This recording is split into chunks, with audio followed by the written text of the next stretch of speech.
Hi guys, how are you doing today?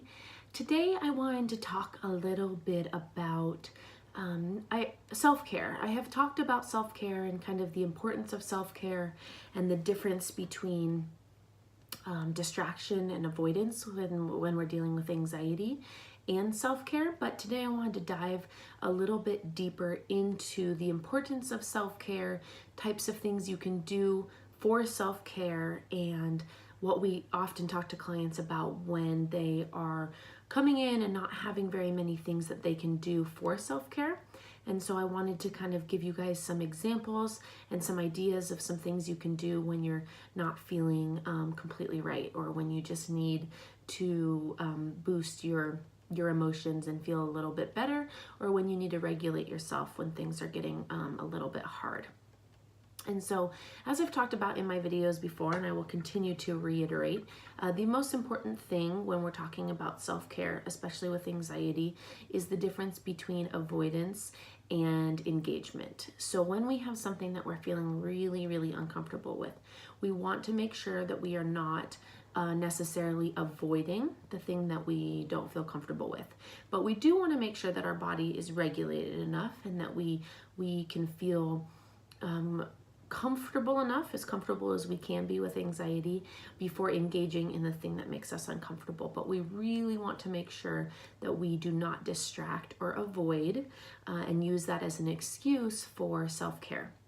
We really want to make sure that we are present and that we are engaged and that we are handling our hard emotions even when we feel uncomfortable. And so a lot of these coping skills can really help us stay in the moment and stay present and regulate our body even when we're feeling super uncomfortable.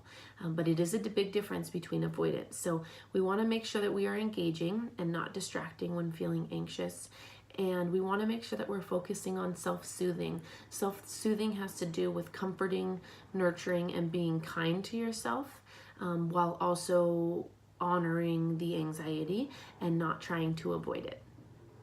So I made a list of a couple different things that we like to do in our office that have to do with anxiety and how to kind of sit in the uncomfort and be okay with not feeling 100%, but also not avoiding it. So the first thing we always introduce is square breathing. Square breathing is a really, really helpful way for us to regulate ourselves. It can get us out of a panic attack. It can make sure that we're connecting our mind and our body and that we can regulate, and so that we don't spiral too far. So square breathing is super simple. What you do is and I'll often have my clients bring their finger up and draw it as well, because when you can visualize, you can put yourself into it, and that can really help as well. So what we do is we do a square. So we take our finger and we hold in for 4 counts. We breathe in. So we go, and then we hold it for 4 counts, and then we breathe out. And then we hold for 4 more counts, and then we make a square. If you're in a public place and you can't do it, you can sometimes draw it on your leg, or you could draw it somewhere on you if you have your hands nearby, and that can help you trace the square. I encourage people to do the square breathing in the mornings and at nighttime before they start doing it when they are anxious. We want to make sure that you're comfortable doing it when you're not escalated, so that your body can get used to it. And I encourage you to try it like 2 to 3 minutes at night and 2 to 3 minutes in the morning before you attempt to do it when you're feeling anxious. The next one is progressive muscle relaxation.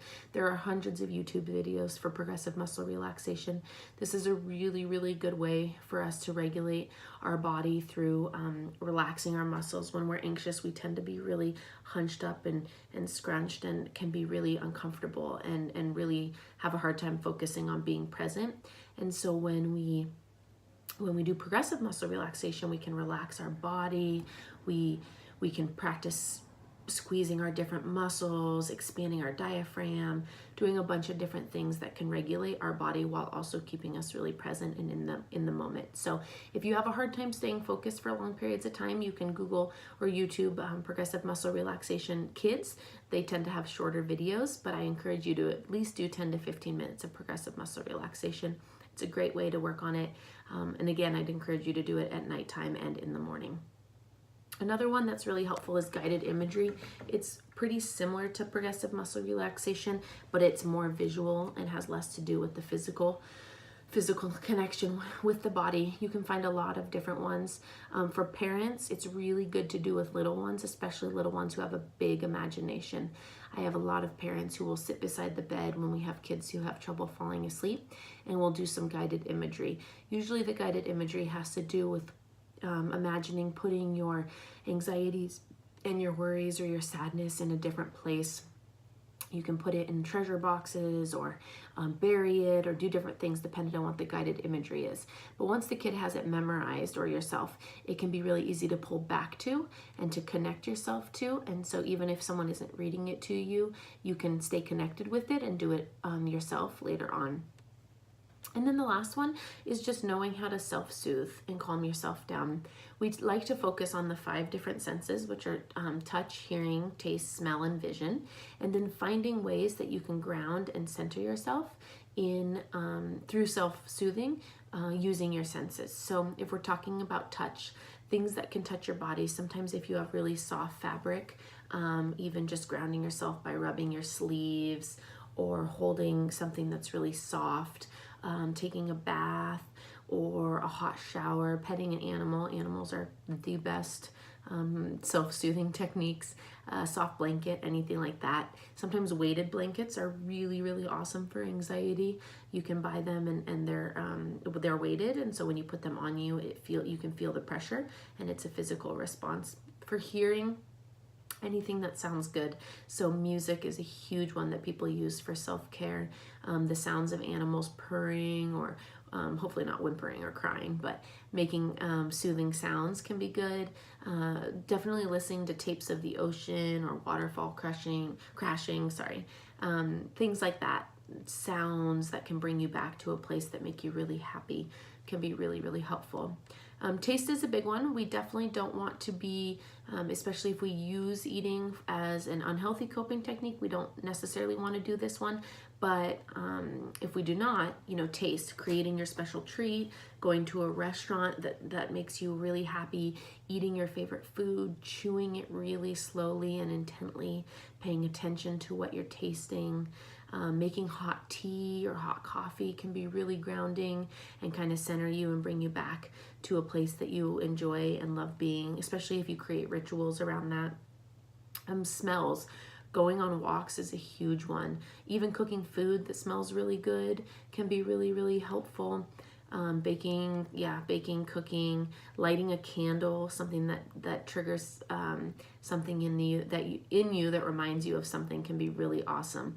Bath and Body Works is great for that. They've got really good smelling candles that can take you to about 1,000 different places depending on where you like to be. And then vision. So that's just what you pay attention to.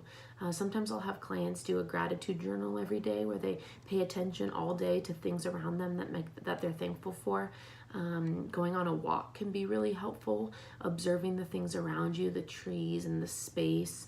Smelling the air is huge too. As long as you're not in a city downtown, that might not always smell good.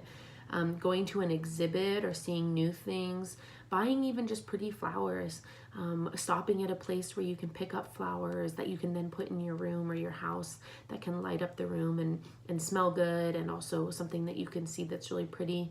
Same with lighting a candle. Sometimes if we really need to be grounded, we could watch it flicker. There's some candles that can simulate a fireplace, and so there's crackling sounds and they smell, and they can remind you of a fireplace, and those sort of things can be really helpful in grounding and keeping you in the moment.